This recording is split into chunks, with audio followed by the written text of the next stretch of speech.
SNDP യോഗം general secretary Vellappally നടേശന്റെ വിവാദ മലപ്പുറം പ്രസംഗം അവഗണിച്ചു തള്ളേണ്ടതെന്ന് CPM general secretary MA baby.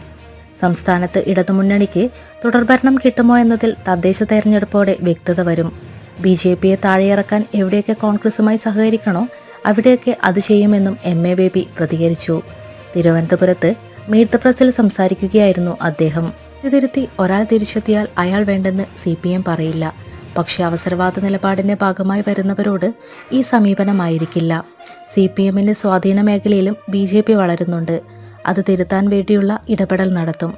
പ്രായപരിധി മൂലം പാർട്ടി ചുമതലകളിൽ നിന്ന് ഒഴിഞ്ഞവർ മുമ്പത്തെ പോലെ പാർട്ടിക്ക് സംഭാവനകൾ നൽകി തുടർന്നു പോകും. എമ്പുരാനെതിരായ ഭീഷണി നിസ്സാരമായി കാണാനാവില്ല. BJPയുടേത് നവ ഫാസിസ്റ്റ് സർക്കാരാണ്.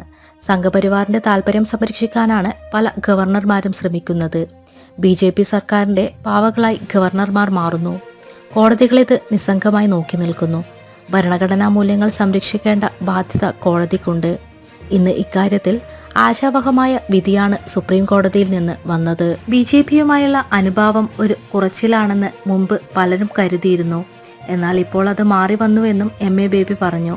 പാത്തും പതുങ്ങിയും സഹകരിച്ചവർ ഇന്ന് പരസ്യമായി രംഗത്ത് വന്നു തുടങ്ങി.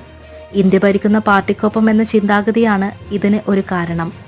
CPM ഇന്ത്യ സഖ്യത്തിൽ നിന്ന് പിന്മാറില്ല. BJPയെ താഴെയിറക്കാൻ ഞങ്ങൾ മാത്രം മതിയെന്ന് പ്രസ്താവന ഇറക്കിയതുകൊണ്ട് കാര്യമായില്ല. കോൺഗ്രസിന്റെ സഹായത്തോടു കൂടിയേ ഇത് നടക്കൂ. എവിടെയൊക്കെ BJPയെ പരാജയപ്പെടുത്താൻ കോൺഗ്രസിന്റെ സഹായം ആവശ്യമുണ്ടോ അവിടെയൊക്കെ സഹകരണമുണ്ടാകുമെന്നും MA ബേബി വ്യക്തമാക്കി.